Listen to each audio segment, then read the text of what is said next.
लगातार 3 बार विधान परिषद में सारण शिक्षक निर्वाचन क्षेत्र का प्रतिनिधित्व करने वाले केदारनाथ पांडे इस बार फिर मैदान में उतर चुके हैं। केदारनाथ पांडे बिहार माध्यमिक शिक्षक संघ के अध्यक्ष भी हैं और इस बार केदारनाथ पांडे महागठबंधन का समर्थन भी प्राप्त है शिक्षकों के लिए।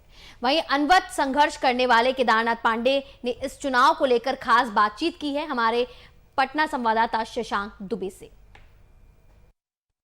बिहार में चुनावों की सुबह में धूम चल रही है और बिहार में विधानसभा 2020 के चुनाव भी हैं, लेकिन इन चुनावों के धूम के बीच में बिहार विधान परिषद के कई सीटों को लेकर चुनाव भी है, जिसमें शिक्षक निर्वाचन और स्थानक निर्वाचन के भी चुनाव है।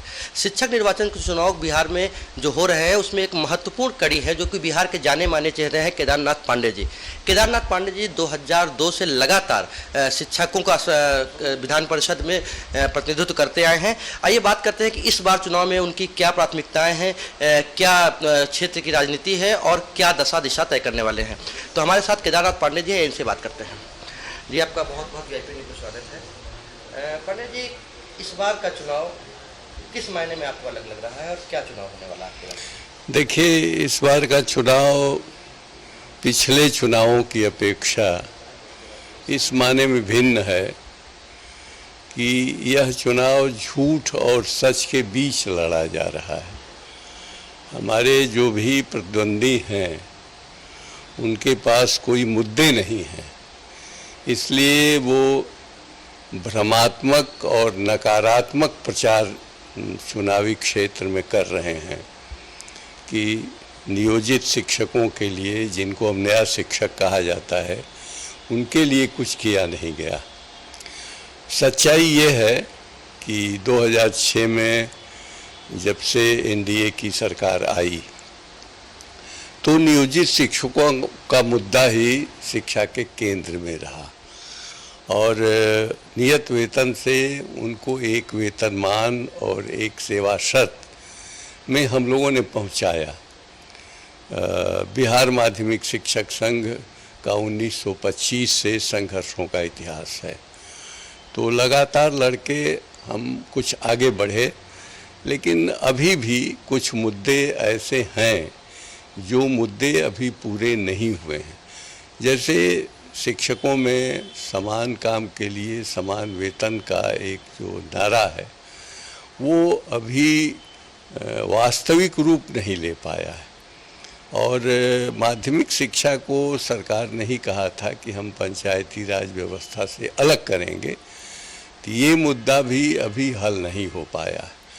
तो ऐसे सारे मुद्दे नए शिक्षकों के सामने हैं और जो वितरित शिक्षक हैं उनके लिए भी काम तो हुआ है। उनको अनुदान देने की प्रणाली शुरू की गई है, लेकिन हम लोग उनके लिए एक सेवा शर्त नियमावली बनवाने में कामयाब हुए।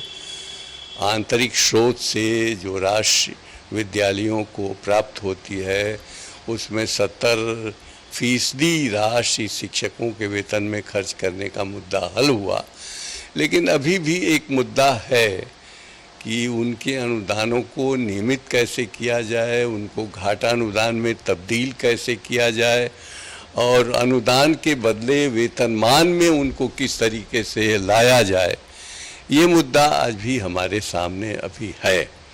मदरसा और संस्कृत के जो शिक्षक हैं उनको बहुत कुछ तो मिला, वेतनमान मिला, लेकिन सरकार उनको वार्षिक वेतन वृद्धि नहीं दे रही है, तो उनके वार्षिक वेतन वृद्धि का मामला भी हमारे सामने है और ये आगामी जो हमारा कार्यकाल होगा, इस कार्यकाल में इन सारे मुद्दों के साथ साथ देश के सामने जो 2 बड़े मुद्दे हैं उन मुद्दों के लिए हमारी संघर्ष की रणनीति है। पहला मुद्दा है कि नई राष्ट्रीय शिक्षा नीति निजीकरण की ओर तेजी से जा रही है, तो निजीकरण का हमें विरोध करना होगा। हमारा मानना है कि सार्वजनिक धन पर आधारित समान स्कूल प्रणाली की शिक्षा व्यवस्था ही लागू होनी चाहिए, ताकि गरीब का बच्चा, वंचित का बच्चा और पिछड़े वर्ग का बच्चा जो सरकारी विद्यालयों में दाखिला लेता है वो श्रेष्ठ वर्ग के बच्चों के साथ, प्रभु वर्ग के बच्चों के साथ समान और गुणवत्तापूर्ण शिक्षा हासिल कर सके और 12वीं तक की जो शिक्षा है वो आरटीई के दायरे में लाई जाए, तो इससे शिक्षा और शिक्षकों की बहुत बड़ी समस्याओं का समाधान होगा। पंडित जी, इस बार चुनाव चूंकि विधानसभा चुनाव के साथ हो रहे हैं, आप वाम दल के समर्थक रहे हैं, वाम दल के, लेकिन आप इस बार महागठबंधन का समर्थन आपके प्राप्त है, लेकिन कहीं ना कहीं क्या लगता है आपको कि जो चुनावी रंग है उसका असर आपके चुनाव में पड़ सकता है?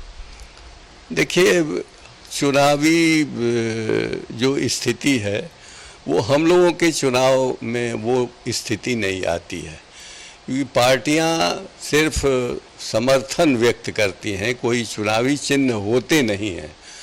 और शिक्षा के क्षेत्र में हम लोग दलों से ऊपर उठ के काम करते हैं। आप जीत के प्रति कितना आश्वस्त हैं, चूंकि इस बार चौथी बार आप चुनाव में जा रहे हैं लगातार?